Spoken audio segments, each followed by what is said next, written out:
Boa noite a todos e a todas, sejam muito bem-vindos, bem-vindas, sintam-se abraçados e acolhidos nesta noite que para nós é tão importante.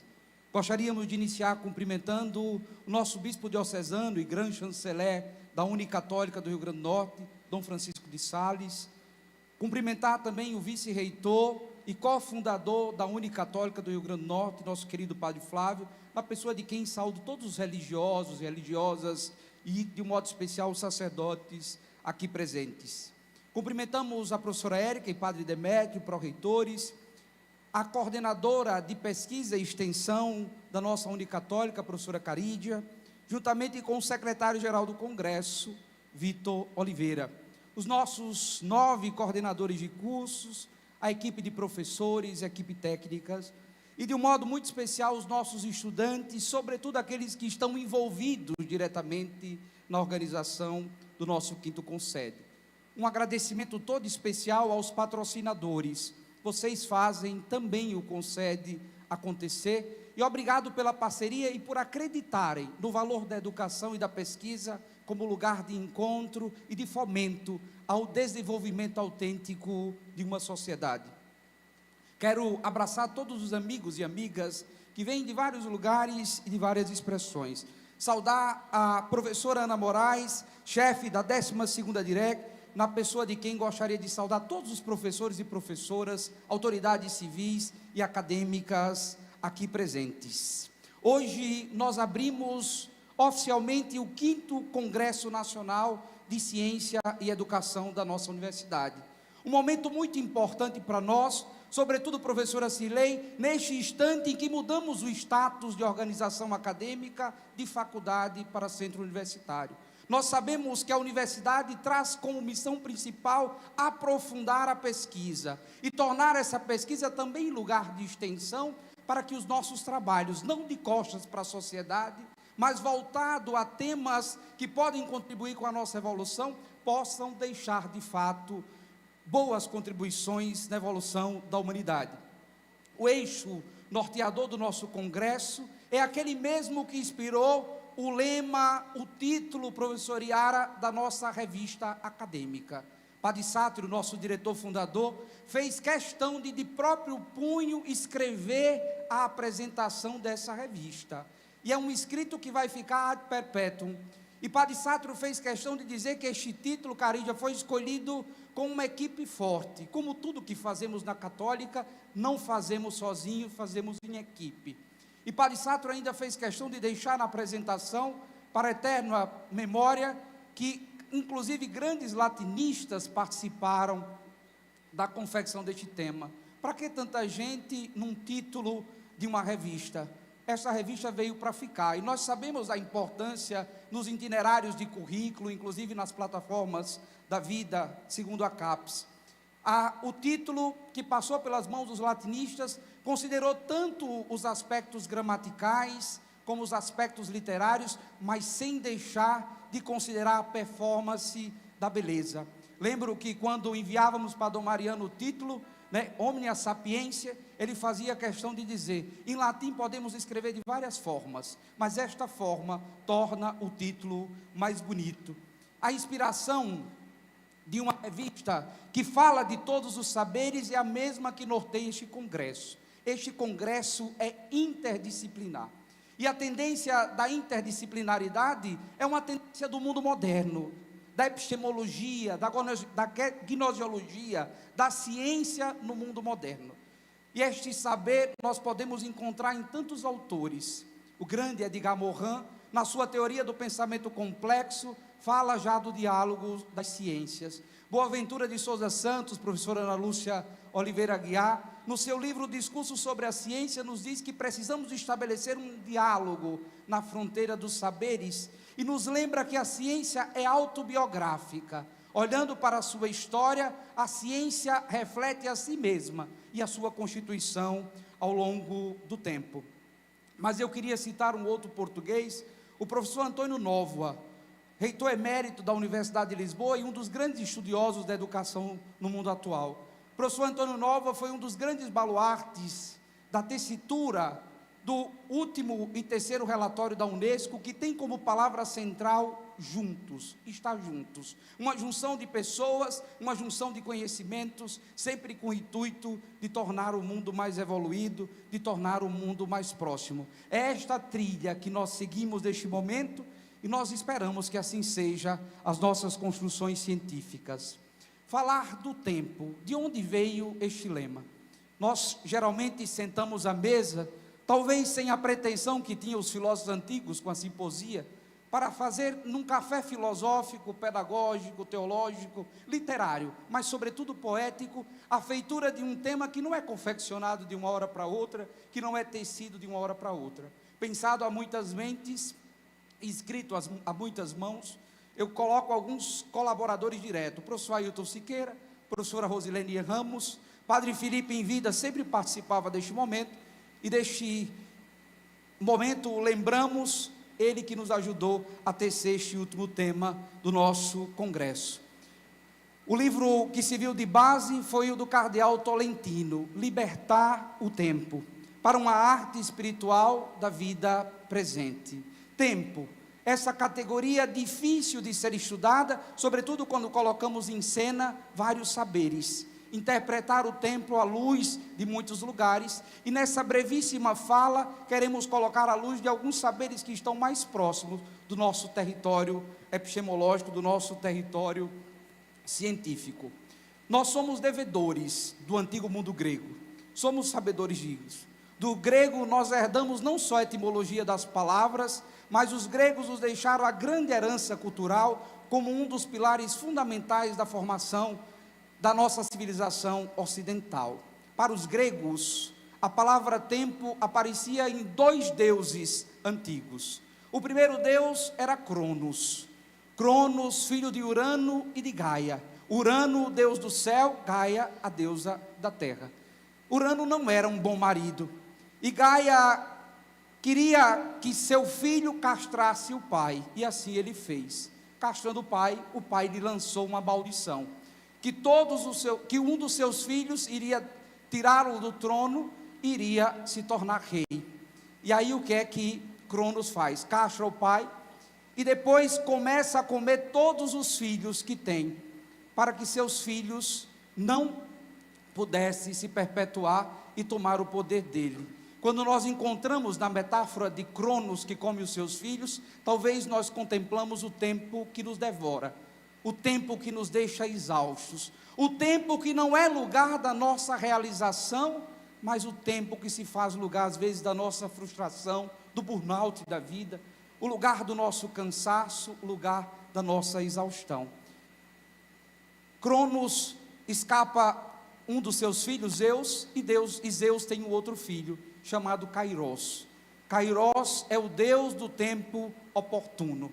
E este Deus do tempo oportuno se torna um Deus onde as coisas acontecem mais devagar, onde acontece com mais lentidão. É interessante porque ao mesmo tempo que os mitos antigos colocam Kairos como algo jovem e vital, coloca também como algo paciente e que ocorre em um tempo onde a calma prevalece. Se Cronos é marcado pela quantidade, Kairos é marcado pela qualidade. Portanto, Kairos talvez seja um lugar que nós precisemos descobrir. Quem faz o prefácio do livro do cardeal Tolentino é Maria Clara Bigman, uma das grandes teólogas brasileiras.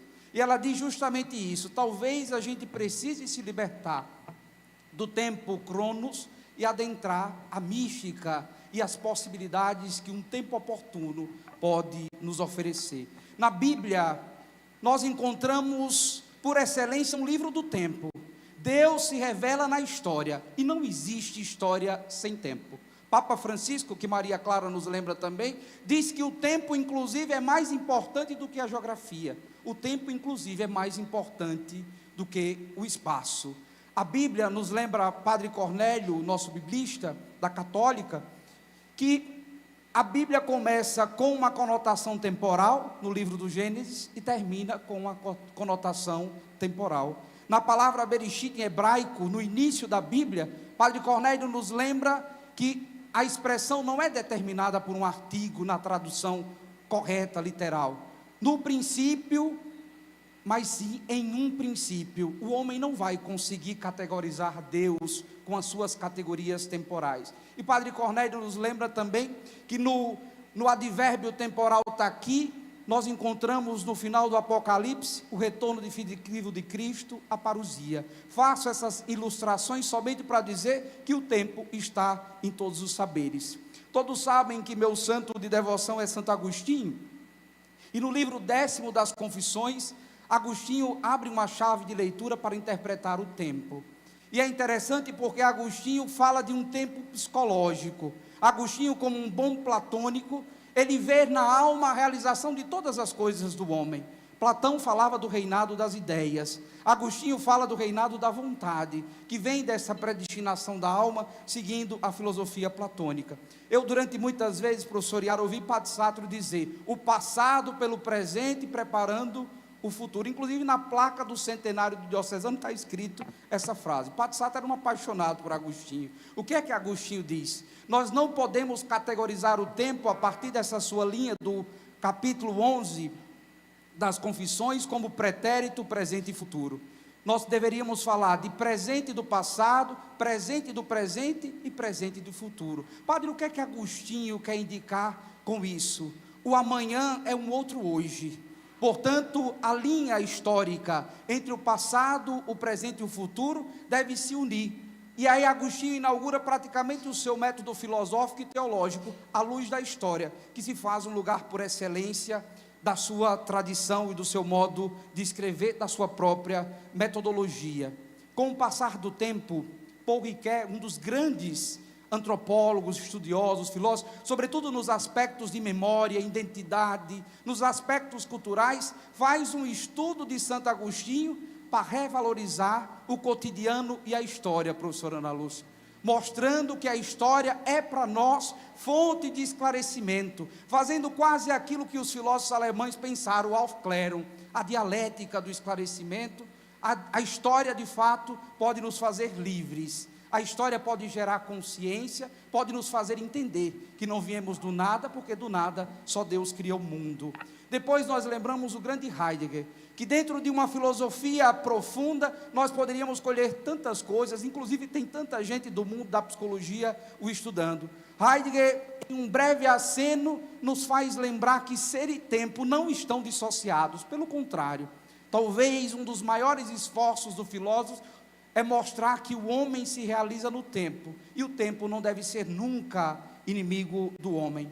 Heidegger talvez nos dê a chave de leitura para entender, Padre Ricardo, aquilo que Byung-Chul Han falou como a crise da narrativa, que é consequência da grande crise de identidade que o homem do mundo moderno vive, a crise de não conversar, a crise de não dialogar, a crise de viver apressado e de não reconhecer a beleza da vida em tantos lugares.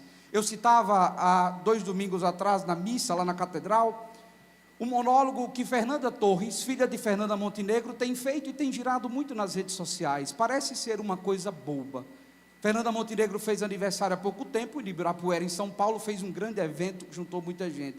E diz Fernanda Torres, nós vivemos esperando o grande momento, o grande ápice, o show, o lugar do encontro, o evento, a selfie. Mas a vida acontece não no 1% dos grandes eventos, a vida acontece nos outros 99%, aquela categoria histórica chamada cotidiano, o lugar onde a vida se repete, e por se repetir muitas vezes nós não temos o estranhamento antropológico e sociológico de perceber que no sorriso dos nossos netos, dos nossos filhos, existe beleza, existe lugar de encantamento, existe lugar de descoberta.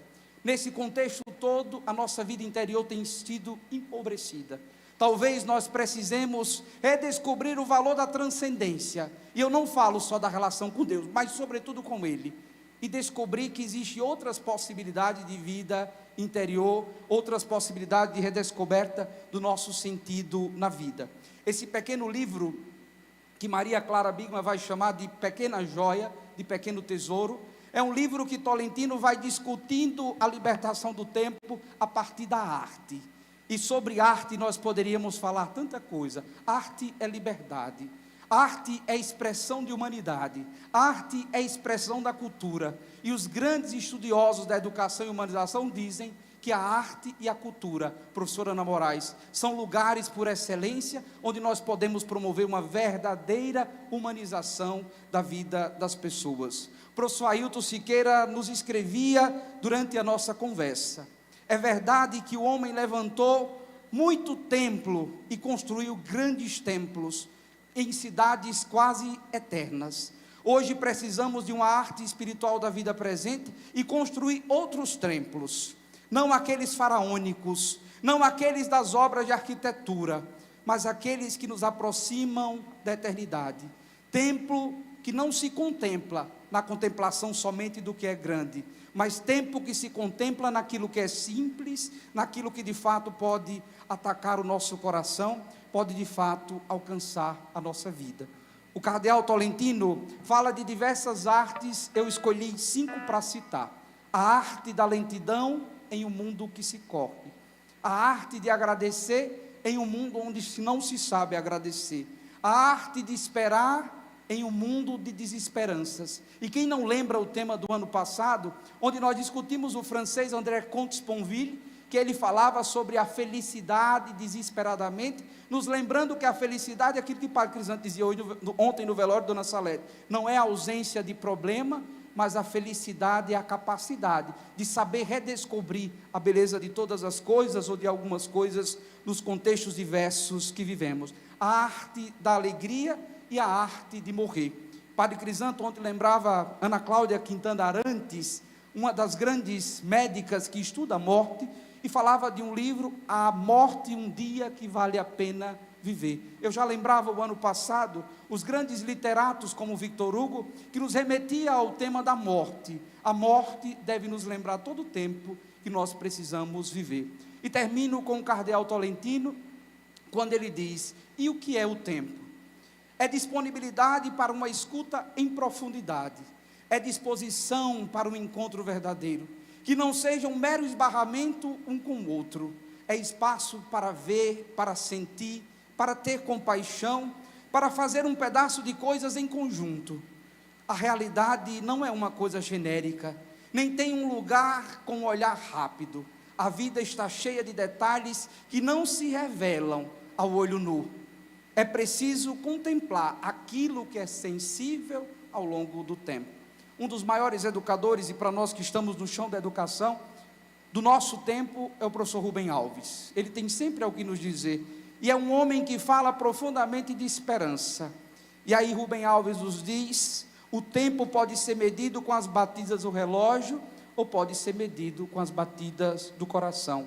Em um mundo que nos rouba o romantismo e a sensibilidade, talvez nós sejamos chamados a redescobrir no coração o lugar do sentido, o lugar onde a vida pulsa, onde a vida bate. Na mentalidade bíblica, o coração era o centro da vida do homem. Por isso que quando a Bíblia fala de tesouro, fala também de coração. Onde estiver o seu tesouro, ali está o seu coração, e estará consequentemente a sua vida inteira. Que nós possamos redescobrir, na dinâmica frenética do tempo, a beleza de um outro tempo, que nos faz sorrir, que nos faz viver, que nos faz amar, que nos faz agradecer as possibilidades. Obrigado por estarem aqui e celebrar conosco este congresso para nós tão importante. Vocês verão neste espetáculo, na arte, expressão estética de uma profundidade daquilo que é bom. Que nós possamos, como educação, como igreja, como família, como escola, construir novos paradigmas éticos e estéticos, pensando em um mundo reinventado, humanizado e mais pleno de amor, de dignidade, de justiça e de paz. Muito obrigado.